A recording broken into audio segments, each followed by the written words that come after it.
that experience. We want that.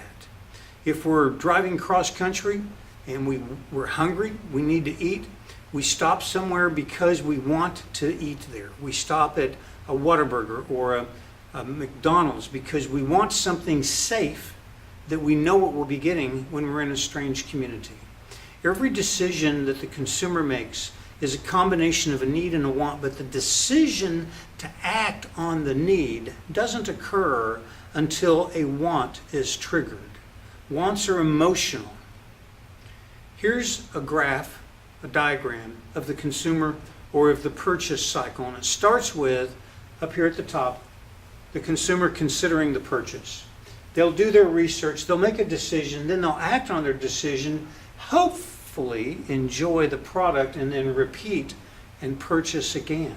And then they'll also become an advocate for the company, and they'll refer to other people who start the process of considering and then repeat the loop.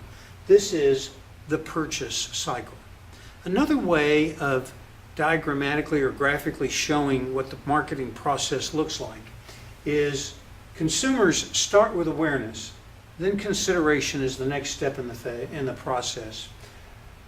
Then conversion, loyalty, and advocacy. Advocacy generates word of mouth to other people who then become aware of the company's products or services. This diagram, I believe, may very well be the most intuitive or the most insightful. The consumer perception process starts with awareness. Nobody can buy your product or service unless they're aware of you. So the first and most important, most critical step in the marketing process is generating awareness. But you and I, we know a lot more businesses than we think of. You think about where you go to lunch. There's probably dozens, maybe even tens of dozens of restaurants that you could go to for lunch. But when you're at your place of business, you tend to go to the same 5, 6, 7 restaurants on a regular basis. Very rarely do you step out of that comfort zone. Why?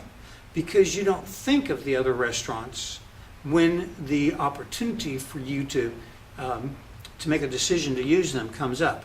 There's lots of great restaurants near my office, but I usually go to the same few for a variety of reasons. One of them is it's easy for me to just go to the ones I'm familiar with without thinking about something that's a little outside of my immediate awareness range. So awareness is important, but it's followed by top of mind awareness. As a marketer, not only do we have to generate initial awareness, but we have to elevate the awareness to the consumer's, top of the consumer's mind. Because if the consumer doesn't have top of mind awareness of our company, they're not going to make the decision to use us or to refer us. So the second most important